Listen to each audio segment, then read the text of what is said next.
Don't look now, DC, but your Washington Commanders are 4-1 for the first time since 2008. And oh, by the way, still leading the NFC East. Let's have a podcast.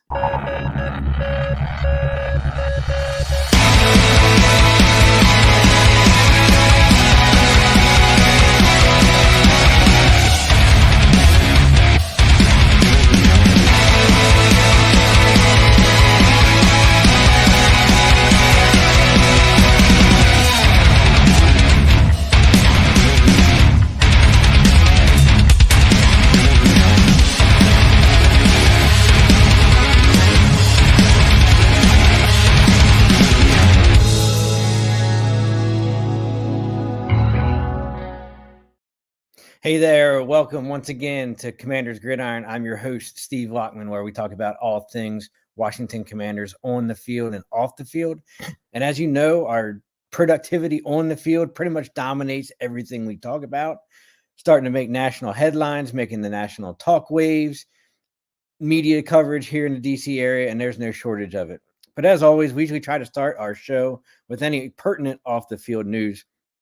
And unfortunately, this morning, we had a passing of a former great Redskin player. Let's call it as it is, because he didn't play for the Commanders or the Washington football team, but he was a Washington Redskin, and that was former cornerback Pat Fisher. So let's talk a little bit about who Pat Fisher was, right? Pat Fisher was a cornerback drafted, and this sounds kind of weird to hear, but drafted in the 17th round at pick number 232 of the 1961 NFL draft out of Nebraska, former Cornhusker, to play cornerback for the St. Louis Cardinals from 1961 to 1967. Then he went on in free agency and joined the Redskins from 68 to have a prosperous career until 1977. So who was Pat Fisher, right? Fisher was pursued by both the National Football League and the American Football League, both separate leagues before the merger, because this was prior to the NFL merger as we know it today. There were some concerns over his size, being a small guy at only 5'9" and 170 pounds, but he was drafted, as I said, in the 17th round by the St. Louis Cardinals in the 61 draft. He was also recruited by the Dallas Texans of the other league, who described the latter as a quote-unquote fallback, but he thought the NFL was actually the better league for him to go to. So he said, quote, "If I didn't make it by the Cardinals, I could always go out and try out for the Chiefs or work for Dallas." Injuries actually limited him to somewhat of his middle career, but it was actually kind of interesting to note that his first interception of his career was actually in his rookie season in the September 16th game against the Philadelphia Eagles, where he recorded that first interception against none other than quarterback Sonny Jurgensen, who most of you know would later go on to be one of the Redskins' all-time great quarterbacks of the day. And he didn't play for a couple weeks, actually 8 more weeks in his rookie season, but he did record 2 more interceptions in his rookie year. Fisher finished his 17-year career with 56 interceptions and ranked 7th all-time in Redskins career interceptions with 27 and 4th all-time with 412 career interception return yards. The 56 interceptions were tied for 6th most in NFL history.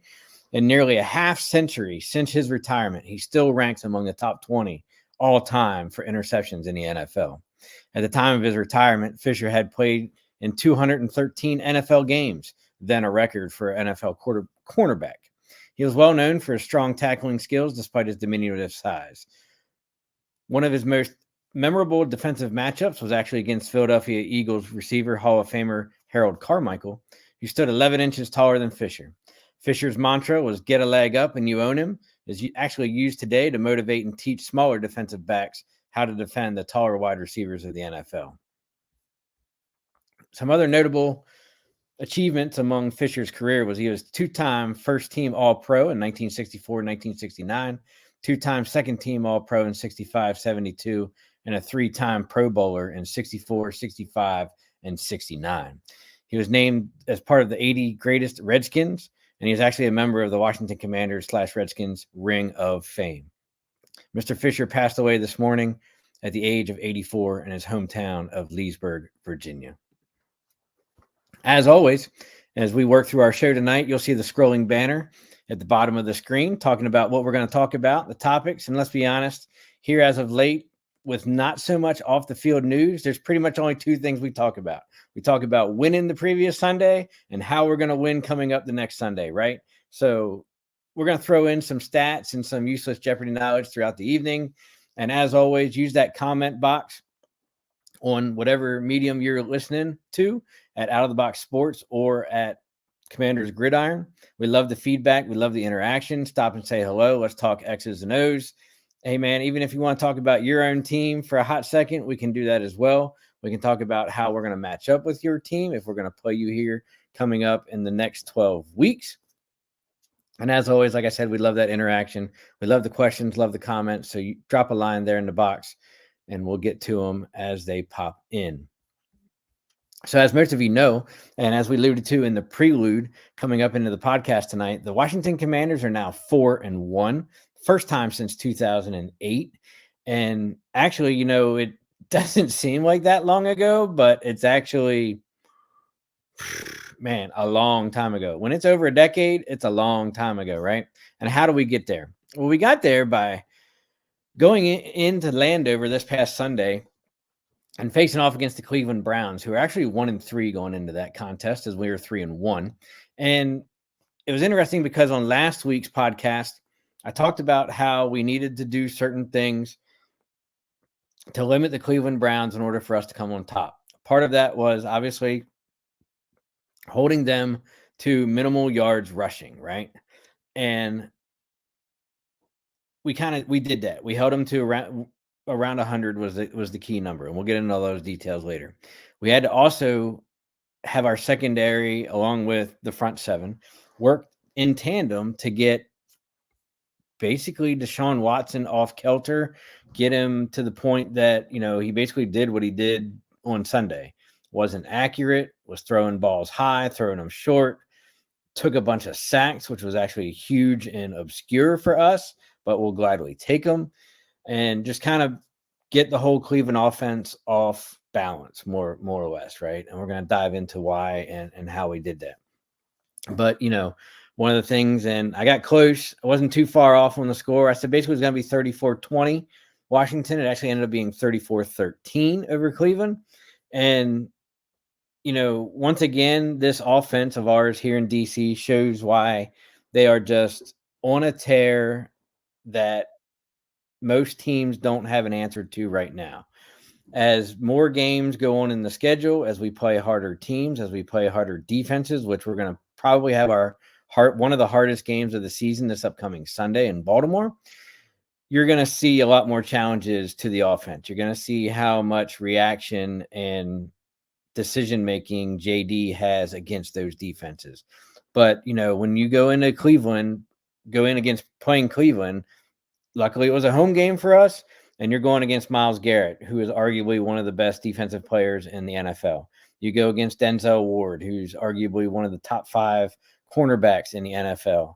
And, you know, you throw in a couple other key guys on their defense, that was going to be the make or break. And between play calling by Kingsbury, the offensive adjustments, and the execution on JD's part, the conglomerate effort of the wide receiving core and the tight ends, as well as just that solid running game once again by the Commanders, you know, just helped us basically score on almost every possession. Not quite. We did have to employ the services of Tressway once again this game. He's actually, I think he's worked 50% of the time so far this season while he's collecting that paycheck. But let's dive into it, right? So basically, how did we get to where we were? You know, basically, once again, it was that running game. Couple jabs back and forth, 3 and out, 3 and out, 3 and out, 3 and out, back and forth between us and Cleveland. Looked like it was kind of going to be that kind of a game early on in the first quarter. But then Brian Robinson breaks it free with a 4-yard touchdown run, followed by the cyber kick, puts us up 7-0. It's really good when you can give that rookie quarterback and that new offense, that new offensive play caller, an early lead to kind of build on and not necessarily be jumping from behind early in the game. You know, so that's going to be one of the keys we're going to talk about later on going into Baltimore this coming week, right? How we do that. Cleveland answers with a decent drive and a Dustin Hopkins. You might recognize that name, former kicker for Washington, kicks the 51-yard field goal, make it 7-3. But then DC turns around, has a decent drive, ends up with a field goal, makes it 10-3. So even though we punted on like half our possession so far in the game, halfway through the second quarter, it's nice to see that, hey, look, we are putting points on the board. Then we follow that up with another touchdown, another B-Rob 1-yard touchdown run to make it 17-3. And then, oh, by the way, JD has that sweet dime to Diami Brown heading into the corner of the end zone to make it 24-3 going into the halftime. And yes, if you're watching the game, the Commanders then ended up getting the second half kickoff to start off the second half. So a lot of momentum going our way. Holy shit, we're up 24-3. Can we sustain that in the second half?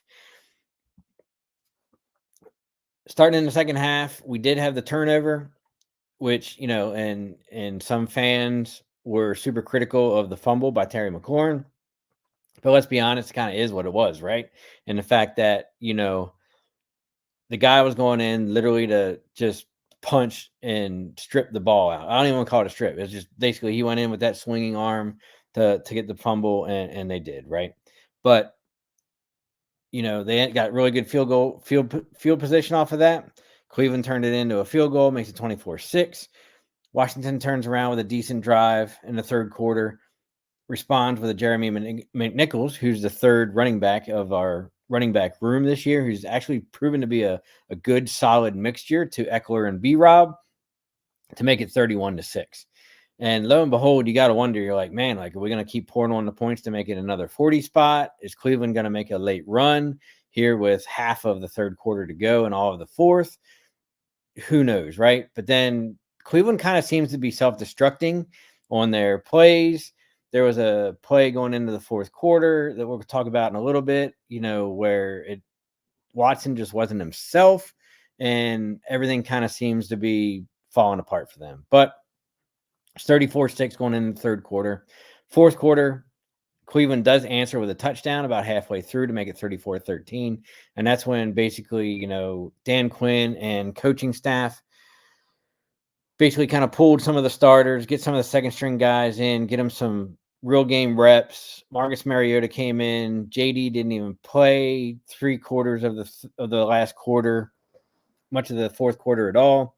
So, it's basically kind of get some reps, get some experience, and kind of see what the second team guys can do, but yet still kind of hold Cleveland to what they were doing. So the tail of the tape is kind of like not just by the score, but also by the stats, right? So Washington amassed 434 total yards to Cleveland's 212. And even though JD only had 219 passing yards to Deshaun Watson's 108, which is actually kind of staggering because, when you have Njoku as your tight end, you have Amari Cooper as your wide receiver, who actually made some decent plays, 20-yard, 30-yard, 40-yard catches here and there. It was just very surprising that, we held Cleveland to 108 yards passing. It was very surprising that we held Deshaun Watson to less than 200. And, kind of going in line with our winning streak here in the beginning of our season, that 219 yards passing was balanced almost identically with 215 yards rushing. So it seems like right now the formula for Cliff Kingsbury is we're going to pound the ball, over 100 yards again, over 200 yards again, over 200 yards again. And then, oh, by the way, we're going to let JD do some stuff, not only with his feet, but it's going to open up the passing game. So, you kind of take what you can get. I would love to see that passing number up around 300. But you know what? If it's that balanced offense, 219, 215 again, and it puts points on the board, a 34 spot, and we're basically at least scoring touchdowns or field goals every drive, I will gladly take it, right? So that boosted our yards per play to 6.7 to Cleveland's 3.6. Cleveland's 3.6 yards per game was actually one of the lowest of the season for them, if not the lowest. And it kind of surprised and kind of showed as we go further down into the breakdown of the game stats here, right? But Washington had 19 first downs to Cleveland's 12. Third down efficiency, we were just over 50%, which is really good for us. And this was probably one of the biggest shocks because we know that our secondary is Swiss cheese. We haven't been getting a lot of pressure on the offensive ranks for our opponents, right? But we ended up putting Cleveland into a 1 for 13 on third down. Like, that is short of having them go over. Like, that is phenomenal for us. And, they did try to go for it on fourth down. They were successful 2/3 of the time. To our, once again, Dan Quinn feeling that momentum at certain times of the game. We went for it twice on fourth down. We were successful both times to keep extending those drives, and it was kind of huge, right? Total plays was relatively the same, which is kind of surprising when, Cleveland goes 3 and out 12 out of 13 times. But we had 65 plays of their 59. Only offensive line, once again, for that defensive front, especially against Myles Garrett, only allowed 3 sacks. Our defense, however, in combination with Bobby Wagner and Frankie Louvu, who turned out to be a complete beast this game, had 7 sacks of Deshaun Watson. We did have to employ Tress Way 4 times, punting.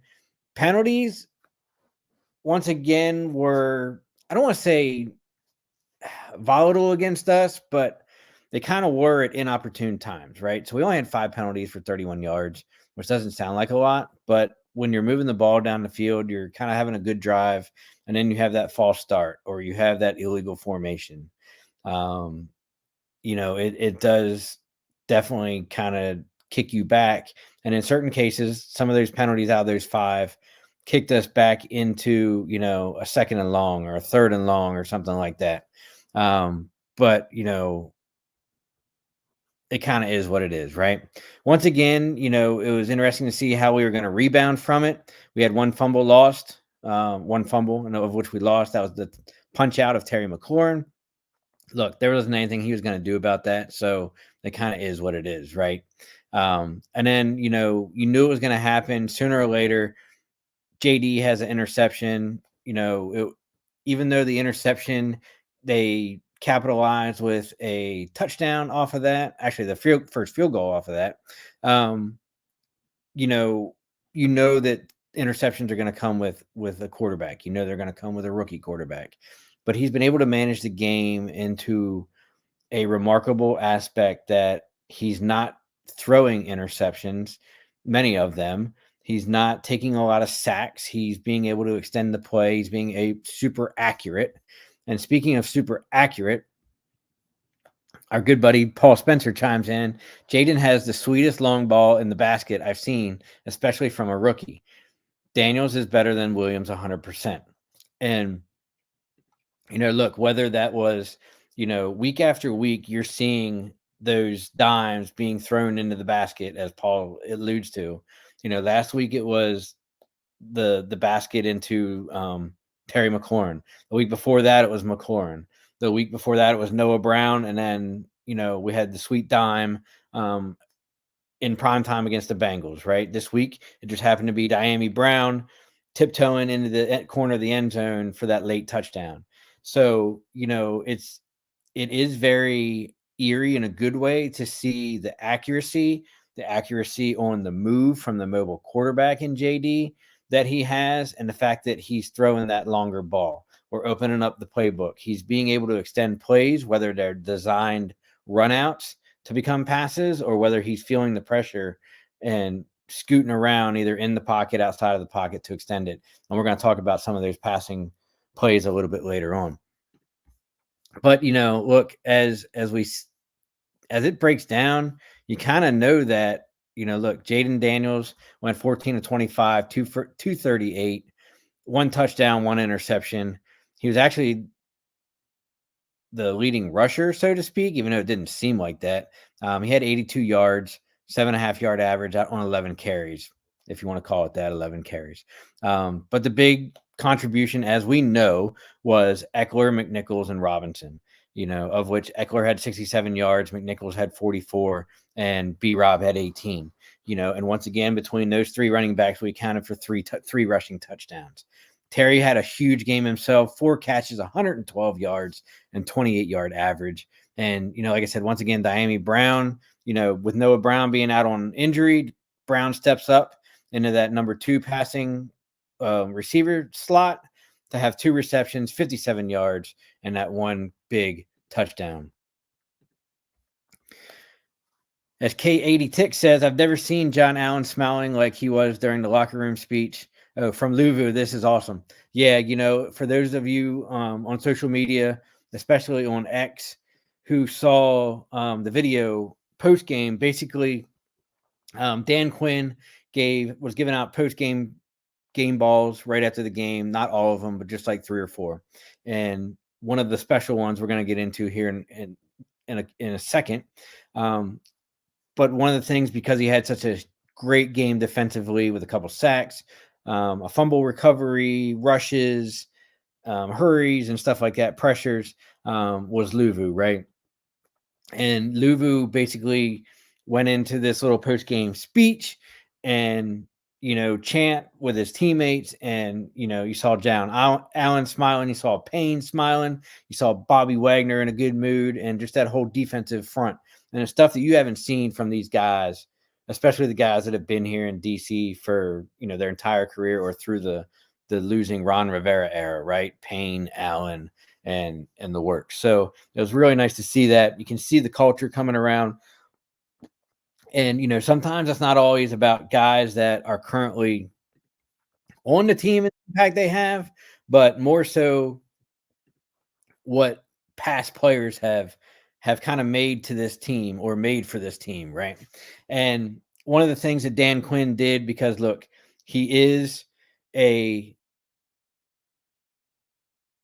stalwart person on the team, a guy who not only does the radio shows for the DC Washington Commanders and calls the game on the radio, but is involved in training camp, involved in mentoring a lot of the linebacking group along with Ryan Kerrigan, and that was former linebacker, hopefully future Hall of Famer, London Fletcher, right?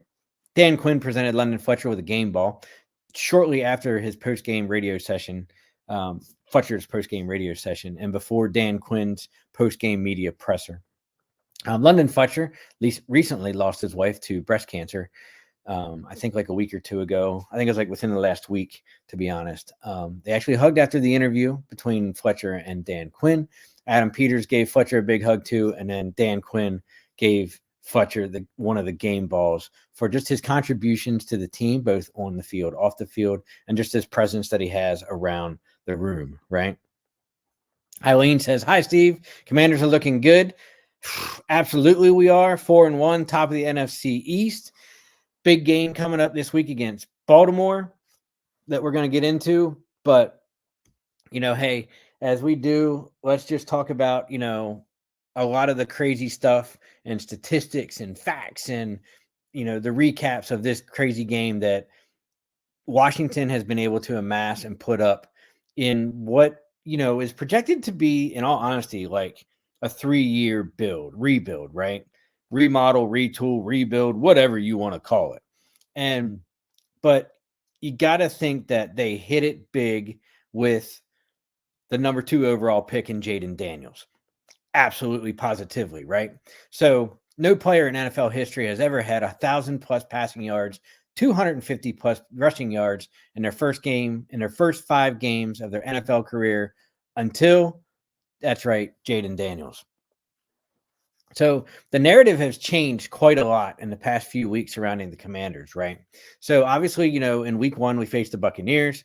Week 2, it was you beat a team without their kicker. Good luck playing against the Bengals on Monday Night Football, right?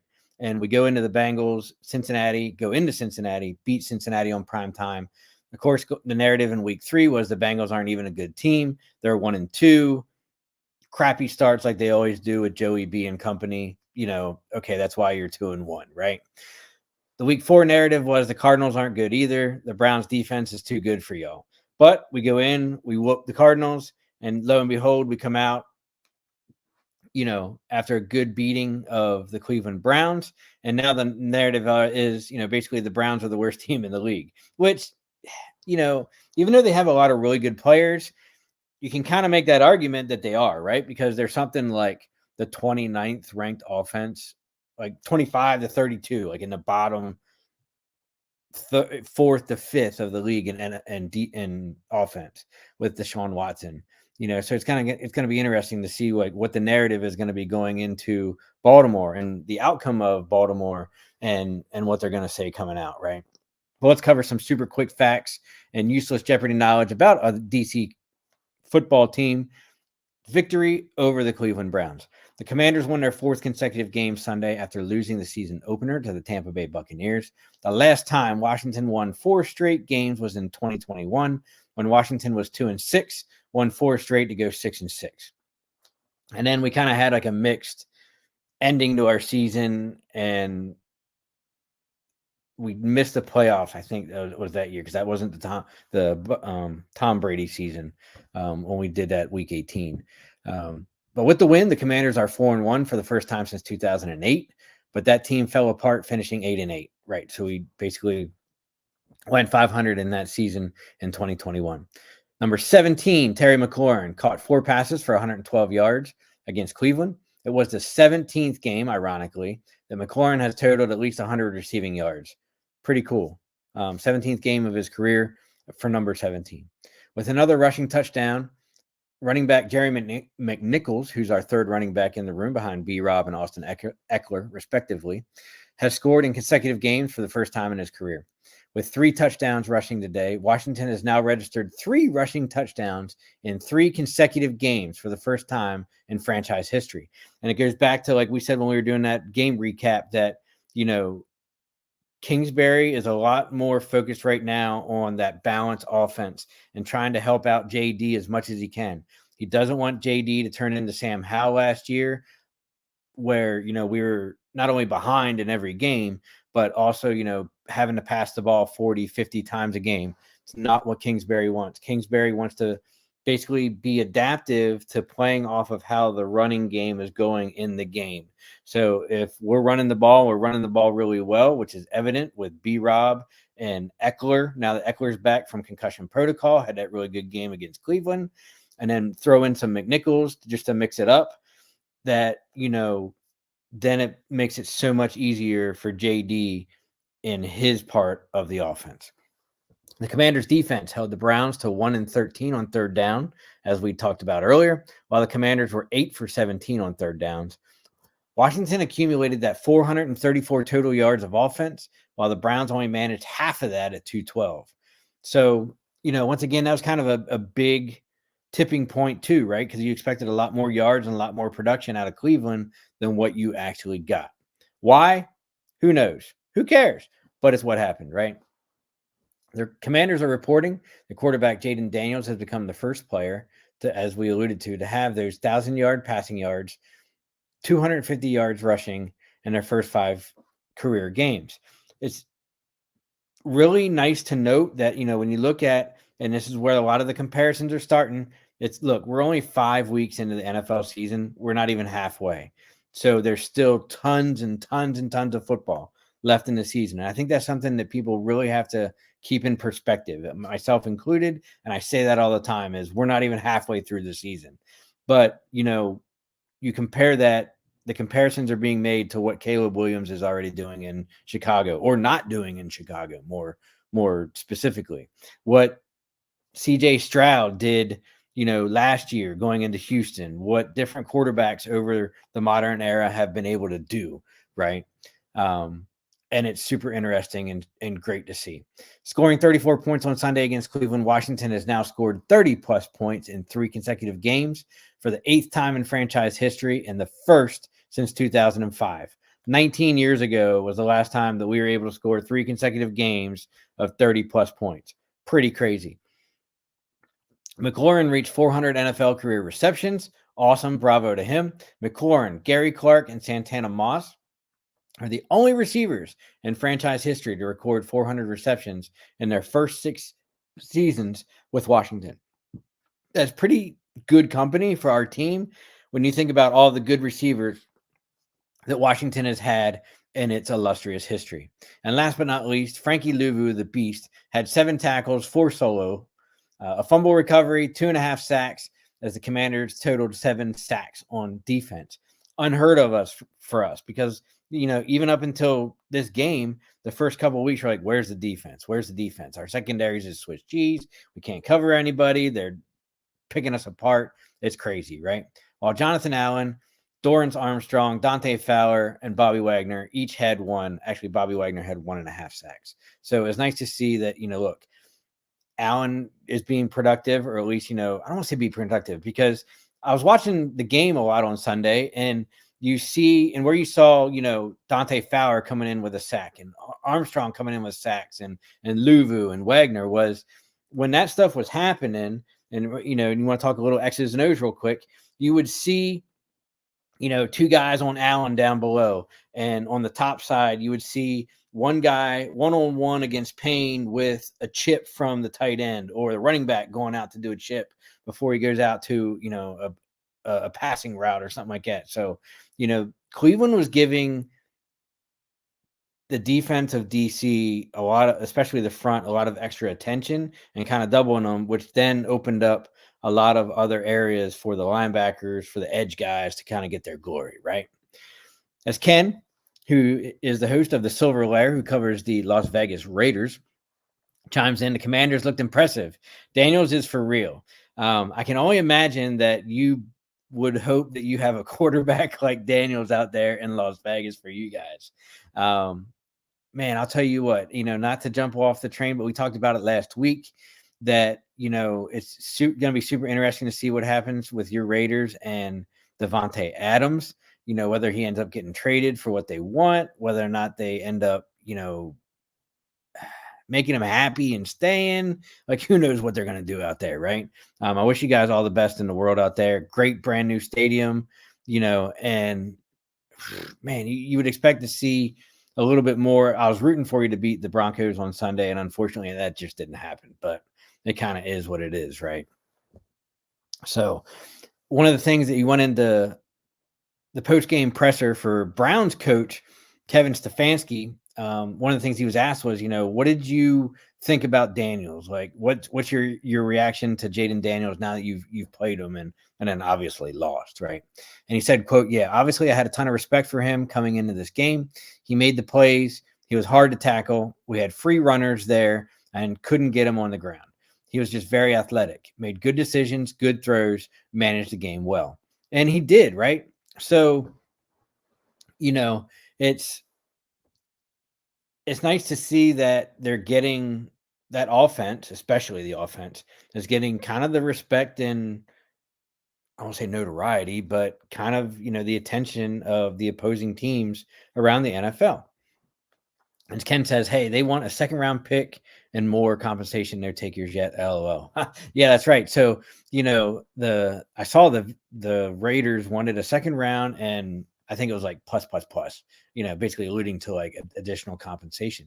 So then it stirred up the conversation here in DC that, is Adam Peters gonna put up some trade bait for Devontae? Look, Devontae is gonna be 32, or he is 32 already. Even though his cap hit this year is only $25 million, next year with bonuses and rosters and signing bonuses and shit like that, it jumps to 44. So any team that's going to end up trading for Devontae is going to have to get some assurances that, they're going to be able to renegotiate a contract, that they're going to be able to make that a lot better cap friendly number, even if they can bring it down to like 30 or high mid 20s, right? Kind of like where he is now, but still compensate him because of what he's done. So, the talk has been around, and it was very rampant the first day or two that this came out, that, fans are like, hey, do we want to go more for, the likes of Amari Cooper or, Hopkins in Tennessee, blah, blah, blah, blah, blah. So it'll be interesting to see, what Adam Peters has in mind. Is he just going to pass and kind of put some of his picks somewhere else, as we get closer to the trade deadline, which happens to be on election day this year? But it'll be interesting to see. As Ken says, "I hope that Daniels can stay healthy and your defense continues to play awesome. It's great to see the Commanders playing good." Thanks. I appreciate that. That's going to be probably the two biggest things that you hit on right there, right? Can Daniels stay healthy? You don't want a repeat of RG3. I would like to think that we're gonna be better than that whole RG3 thing. And can the defense continue to get better? They made leaps and bounds this past week against Cleveland from what we did weeks 1 through 4. Okay, let's call it as it is, right? The defense was Swiss cheese. We were giving up stuff, but our run defense was really good. We were able to we're basically holding teams to 100 yards or less. Cleveland got 104. Last week we gave up like 102, 101, something like that, like right around 100. The week before that was like 90 some. So like, we're doing really well. But that's going to be kind of the mantra that, Joe Witt and Dan Quinn have to build on with this defense coming up against such a prolific offense in the Baltimore Ravens. One of the things that was super shocking, and I saw this posted a couple times on social media, talked about on ESPN First Take, and I didn't even know quarterback ratings went this low. So for all of you football junkies out there, here you go, right?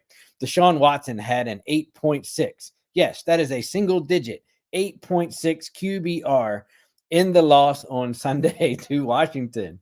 And the ironic part, maybe not funny, disappointing part, whatever you want to call it, right? It's the second time this season he has had a single digit QBR. I think they said it was week 3. It was either week 2 or week 3. He had an 8.9.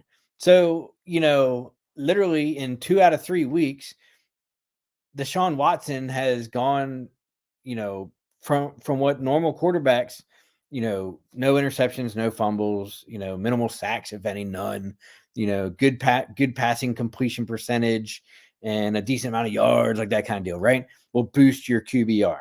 And your QBR, is easily going to be, 60, 70, 80, 90, like up there, right?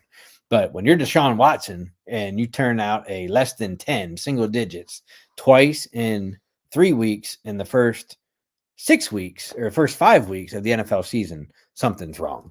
One of the other things that was huge for us, and, I kind of alluded to it, left tackle Leon Coleman. That dude, Coleman, I think his first name's Leon, but his last name's Coleman. We didn't really draft a left tackle this year, which was kind of huge for us because a lot of people are like, look, if we don't draft a left tackle, JD's going to be running for his life. He's going to get sacked, just as many times as he did last year, or as many times as Sam Howell did last year, which was like second in the NFL. I think we gave up like 50, 60 sacks as a season or something crazy like that, right? But man, Tyler Biadasz coming over from Dallas, playing center. Allegretti came over from the Chiefs. Coleman and Cosme, who was returning from last year. Coleman, who was drafted this year. Man, those guys are putting it together so far, and they need to stay healthy. And if they can keep doing what they're doing, then you're going to keep seeing it with this offense, right? And it showed because, like I said earlier, Myles Garrett, defensive end of the Cleveland Browns, is arguably one of the best defensive players in the NFL today. And Myles Garrett failed to register a single stat in in Sunday's game, because I'm reading off of the media post against the Commanders. No sacks, no tackles, which is only the second time in his career that this has happened. So, to say that our offense and our offensive line specifically held Myles Garrett to no noticeable stats, measurable stats as a defensive end, you just got to give the applause round and round for those guys, right? Huge for them. But, we got the victory. We went to 4-1. And before we look at what's going to happen next Sunday with the Baltimore Ravens, let's take a quick minute and look at our sponsor, Jason Fine, a.k.a. Attorney Big Al. You can reach him at 1-800-HURT-123, specializing in motor vehicle accidents, slips and falls, workers' compensation, personal injury claims. Has 3 convenient office locations throughout Pennsylvania and New Jersey, with one located in Philadelphia, PA, one in Cherry Hill, New Jersey, and one in Steel City, Pittsburgh, PA. Reach out to Jason for all of your legal needs and legal representation. Give him a call. Tell him you saw him and his advertisement here at Out of the Box Sports and on Commander's Gridiron. Remember, if you don't win, he doesn't collect. That's Jason Fine, aka Attorney Big Al, at 1-800-HURT 1, 2, 3. All right. So as you kind of know, the gist of this show, we talk about what happened in the previous week. Hey, we won. We won big. We beat Cleveland. Time to move on. You review the film, and oh, by the way, you're looking at preparing for the next week's game. And the next week's game is probably realistically gonna be the hardest of our season, right? You can talk about how hard games are gonna be, with interdivisional games. Look, Dallas is always hard. Philly's always hard. We still got to play both of those teams twice this year.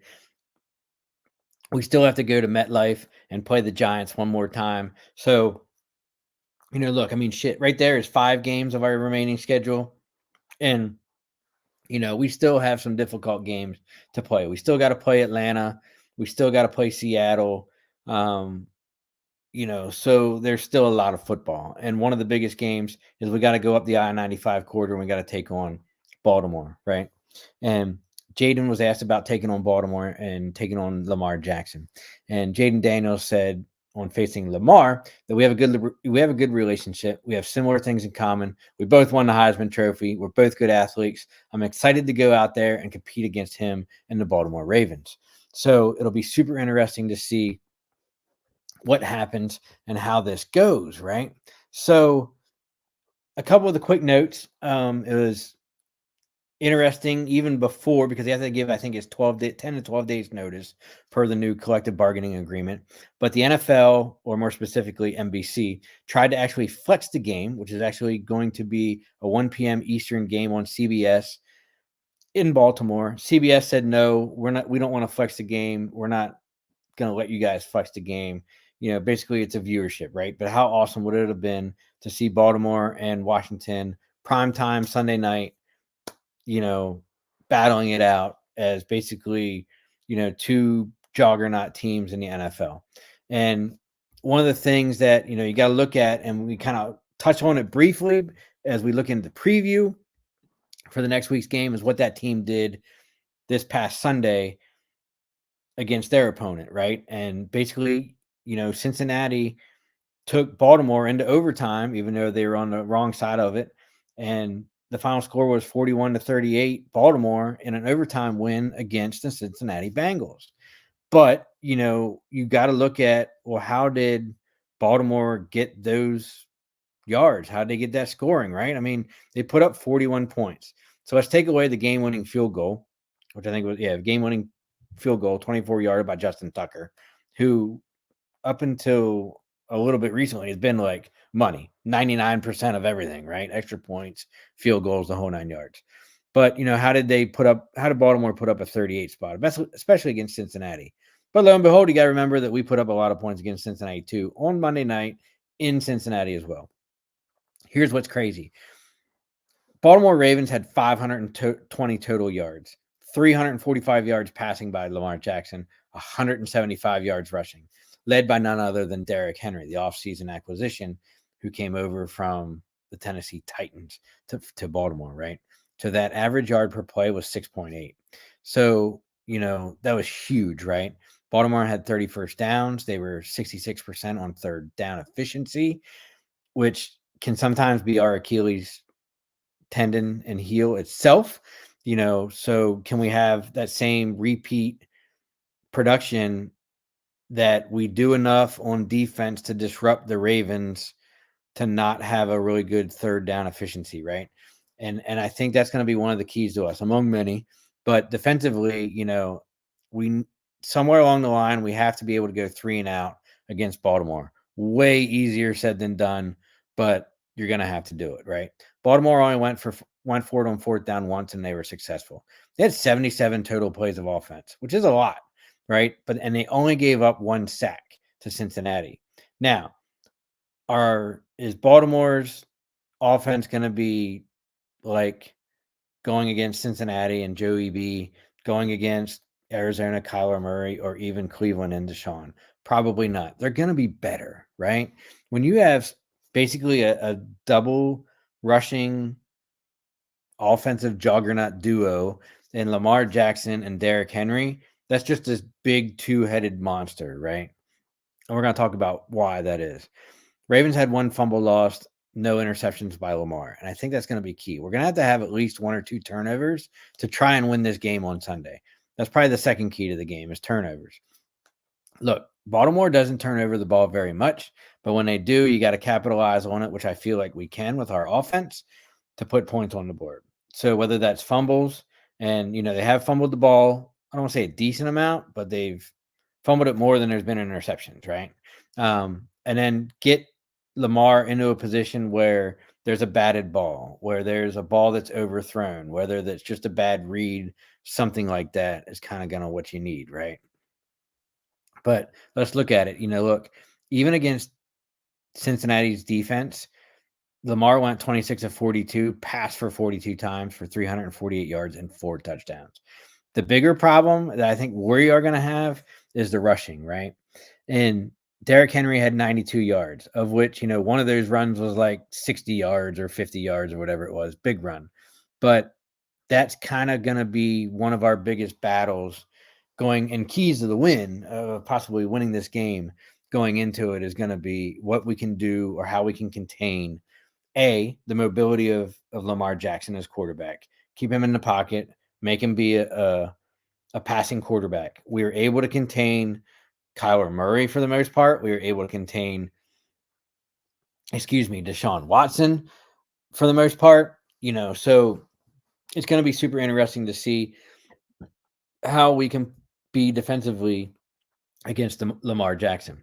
It's going to be super interesting and key to see what Joe Witt does in conjunction with Dan Quinn against Baltimore's offense. Even if you try to take out or account for Derrick Henry's rushing and Lamar Jackson's mobility, you still have Mark Andrews, Zay Flowers as wide receiver, Bateman at wide receiver, and the list goes on. So they still have some really good skilled players that you're going to see, basically put together a good offensive battle against our defense. And then coincidentally, we have a really good rushing attack right now, but the Ravens are really good at rushing defense, but they're really crappy at pass defense. So is JD going to be able to see what the defense is coming with blitzes and stunts and everything else and the pressures and make the reads and get the ball out to, have a really good passing day? It's going to be super interesting. The Ravens have given up 302 rushing yards in 5 games. It's astonishing, right? That it's so low. First in the league in rushing defense, but 31st in passing yards allowed. Next to last. There's only 32 teams in the league. Follow me? All right. They faced the NFL's best quarterbacks to open the year, but maybe Jaden is the best quarterback that they're going to face so far this year too. So, when you look at it and you look at the stats, look, Washington's coming in 4-1. Baltimore's coming in 3-2. Baltimore's first place in the AFC North. DC's first place in the NFC East. So far, it's pretty close in the stats, right? Total yards, Baltimore has 2238 to Washington's 1963. It's only like 200 or 300 yards off for total yards of offense so far this season. Passing yards per game, the Ravens are only averaging 241 to DC's 226. So DC isn't that far behind. But like I said, when you have such a rushing attack and productivity that DC has, we're not throwing the ball as much. So, and it kind of goes back to where the yards rushing per game is, right? DC's averaging 178 yards rushing. Ravens are averaging 211. I think that's going to be one of the biggest keys to this game on Sunday is rushing and how much rushing Baltimore actually gets. But DC is leading in a points per game at 31 to Ravens 29. Opponents' yards per game is actually the defense is better. And it kind of goes to the fact that the Ravens' passing defense is so bad this year for some reason. We are beating them by almost 20 yards, 320 to 340. And the opponent's points per game, our defense is better in scoring at 23 to 25. So it's going to be, could have the potential to be a big defensive struggle, right? And sacks are kind of the same, right? So that's 15 to 16, respectively for DC. So, hey, look, as UConn 1 says, real talk, Jaden Daniels is fantastic. Hey, I appreciate that. And, but then he turns around and he says, "Hey, go Giants." Look, man, I got to be honest. Let's dive off to a quick divergent here, right? And I got to give you guys credit because you're probably a Giants fan, as you allude to right there. That you fly out west all the way to Seattle. You go against Seattle and a rejuvenated Geno Smith, and against the big 12th man of Seattle, and you walk away with a victory, right? Like how good is that? So even though you haven't really figured out an identity for yourselves for the rest of the season, I got to give your teams props that you go out and you take care of business all the way out on the West Coast against a feisty Seattle Seahawks team, to do what you do. And lo and behold, we're going to see you guys in a couple of weeks. So it'll be super interesting. Going back to, the fact that the game was not flexed, and now it can't be because it falls underneath that window of notification.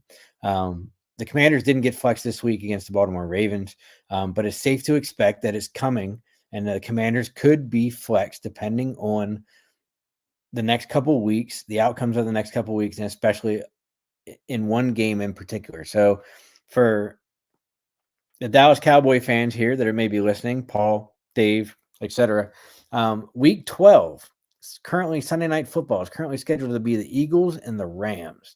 Don't be surprised, game to watch. It could be flexed to be the Cowboys at DC that night. That's actually put out by a couple people that we're talking about the game and the schedules and how things get flexed. So back to Baltimore, I think what you're going to see is Derrick Henry's going to get some yards. It's kind of inevitable, right? It's going to be a matter of how many yards does he get. And I think, our defense is going to be hyped enough for this game that they're going to limit the Ravens. Look, the Ravens are going to get some rushing yards. Let's just call it as it is. And they're not going to get 200. Are they going to get 100? Yeah. Are they going to get $125? Maybe. Could they get as much as 150? Probably. But where I think you're going to see it is if they give up the rushing yards, then the defense is going to be stingy enough to not give up the passing yards. Or vice versa. Let's say the defense comes out and is super stingy against Derrick Henry. Then you're going to see Lamar Jackson have another 300-plus yard day and a couple of touchdowns, right? So, unfortunately, as much as I would love to see my team end up going 5-1 after this victory against it, I just feel that, look, we have the momentum, we have the offense. JD is astounding. Something in my gut just tells me that we're going to come out on the short end of the stick here in Baltimore. I could easily be convinced that if JD can truly take advantage of the next to last place passing defense, then it gives us a shot to be come out victorious against Baltimore. But I really think that you could see a really close game. It could be, like a Buffalo, Kansas City shootout or anything else, or even like the Saints and Falcons had in the last week. But, look, let's call it. Let's say it's going to be like I bet it's going to be like a 34-30, 34-28 Baltimore win. Just not getting warm and fuzzy. Like, I would love to say my team's going to go out there. They're on this roll. They're going to pull this biggest upset. But I also have to take into the fact that, like, we're still a young team. We're still a new team. We're still in a rebuild. We don't have, a lot of the skilled players on paper to match up against the Baltimore Ravens. And we're going to Baltimore. If it was in DC, I'd probably lean it a little bit this way. I didn't check the line today, but the line yesterday was 6.5 in the favor of the Ravens. Typically, the home team gets 3 points just for being home. So, even the bettors have it relatively close. 6.5 is still a lot. It's not like right on top of each other. But, it kind of is what it is, right? So, unfortunately, I think we're going to fall back to 4-2 after this season, after this week, which is still a great record for us going into our stretch. Looking at our next stretch of games after Baltimore, I think there's definitely some games that are winnable for us. Um, it's just a matter of, you know, where we can take advantage of the games that, the games that we should win a game or two that, we probably shouldn't, like that kind of deal. So we have Baltimore this week, then we have Carolina. We should win Carolina, right? Should. Um, you don't want to look ahead to a lot of games, but you should win Carolina. The Bears will be tough. Um, it's home. Luckily, it's in the afternoon. It's not a primetime game. Then we have the New York Giants, Pittsburgh Steelers. You don't know what the Pittsburgh Steelers are going to do. Man, I don't know what the Giants have the next 3 weeks, but, are they going to be the Giants at the beginning of the season? Are they going to be the Giants that just beat the Seattle Seahawks? Who knows? And then we go into divisional contest of the Eagles and the Cowboys, respectively. So, there's definitely an opportunity in the next 6 weeks for us to win half to 3/4 of those games. And if the offense can keep going this way, the defense can keep going this way, we can keep plucking them off, right? So, if we can get 2 wins for every loss, oh my goodness, I'll be ecstatic.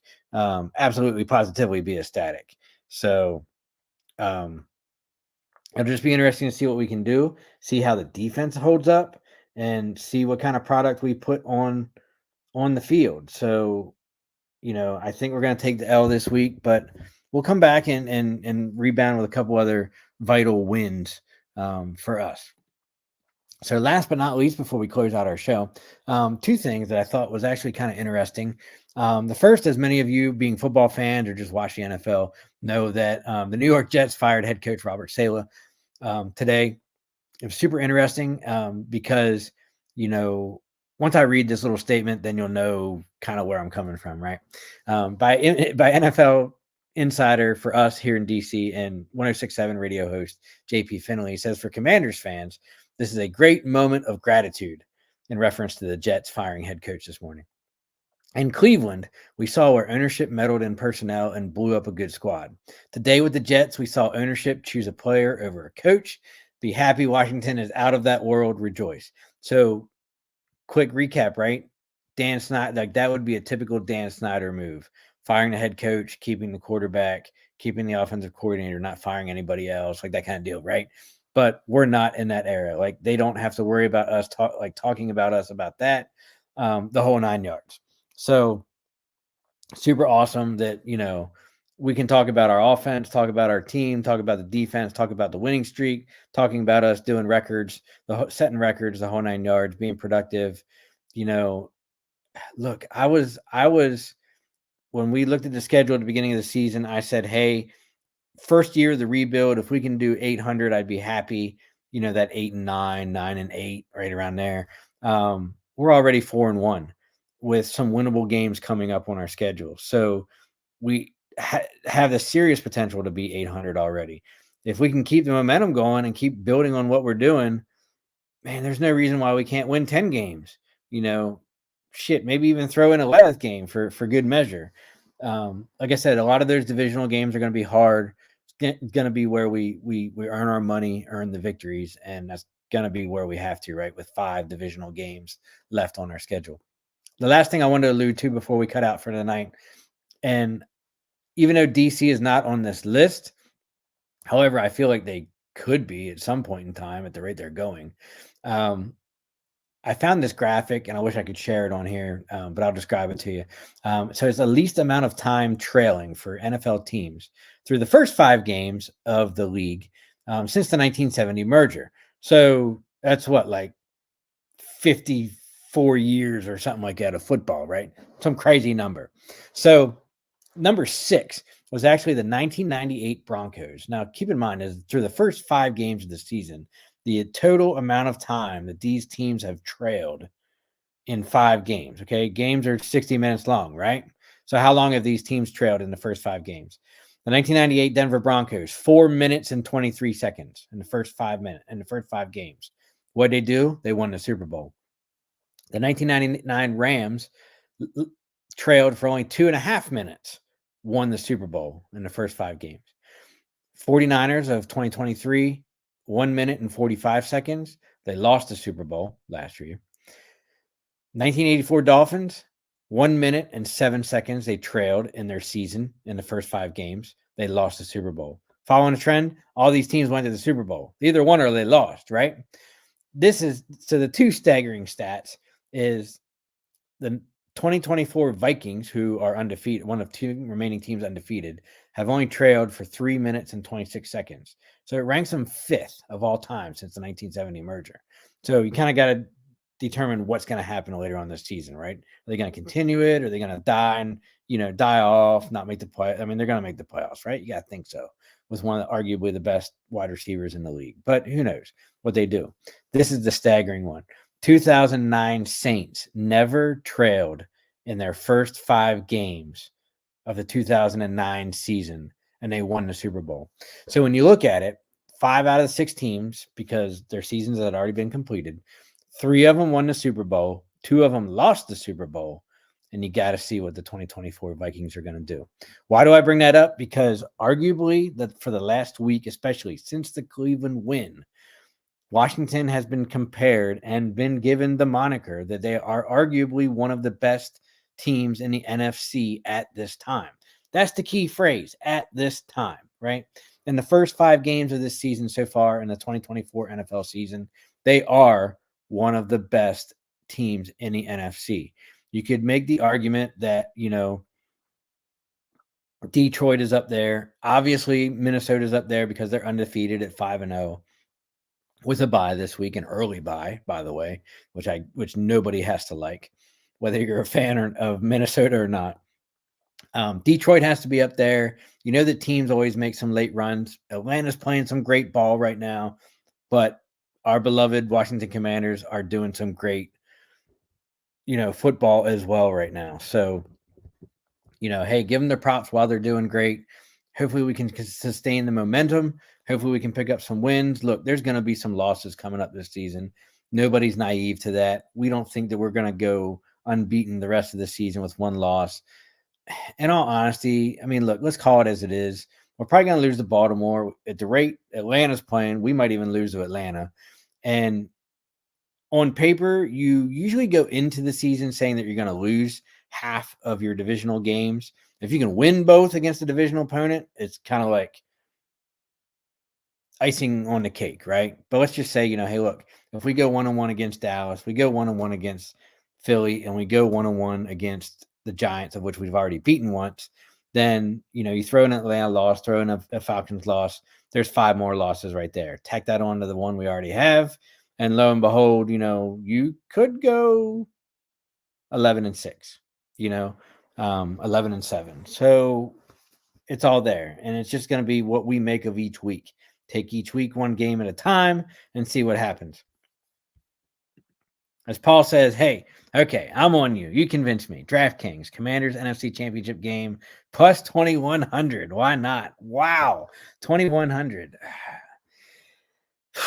I'd probably, you know what? In all honesty, for plus 2,100, I'd probably drop like 10 or 20 bucks on that, right? Like a small bet that at plus 2,100 would still have a really good payout in the end.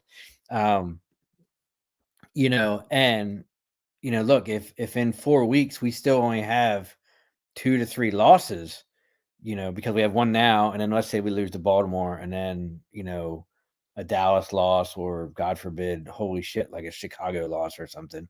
We're at the halfway point in the season. We only had 3 losses. Then like it's looking like your NFC championship bet might be a good one, or at least have potential, right? I think realistically the vision for this team is, if we can either A, win the division, and or B, at least make the playoffs, whether it's as a divisional winner or a wild card, like that would be a success for me. If we make it all the way to the NFC Championship game, like I'd jump up and down and run around my house, right? But I think just knowing where we were in the last 3 to 4 years going into this season, if we just made the playoffs, like I would be ecstatic and call that such a huge leaps and bounds for our team and for our, and for our organization. So, when we picked number 2 overall last year because we were 4-13 for a reason. but you got to be honest. Like that kid JD is amazing, and he's been doing amazing stuff. Got to stay healthy. Got to keep progressing. Defense has to keep progressing, building on what that we've been doing, and we will be just fine. With that being said, our next episode of Commander's Gridiron will be next Tuesday, same time, 8:30 p.m. Be sure to tune in.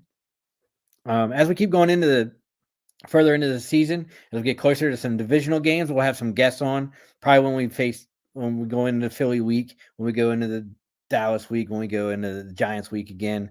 I might even be able to snag somebody from the Steelers, jump on with me, talk some black and gold, previewing that game as well. So, the beginning of the season is usually kind of finding our way, getting into our groove of things. And then once we get into the half season and towards the end, then we'll start bringing some people on, kind of mix it up, talk some football, talk some X's and O's from a different point of view, and get another team's perspective about our team and about their team and kind of the matchup going into the week. But as I said, next Tuesday, October 15th, 8:30 p.m., same bat time, same bat channel. Remember, give us a like, a follow, a subscribe at Out of the Box Sports Network. You can find us on Facebook, YouTube, Twitter, X, and Twitch. We have programming for everybody. We have tons of football shows, one for each team of the NFC East, as well as the Las Vegas Raiders. We have College Football Frenzy. We have the Notre Dame show. We have all kinds of programming, wrestling, and, give the network a look, give it a subscribe, give it just a like. Tune in once just to see if you're going to like it, and you might be hooked. As always, we're always looking for new programming. So if you want to sit on here for an hour, talk about your team, talk about your sport, we'd love to have you. Get in contact with me or Paul Spencer, and we'll hook you up with your own show. Trust me, it's not that hard, right? Anybody can sit here behind a screen and talk about your team for an hour. So with that, have a good evening, and I'll see you all next week.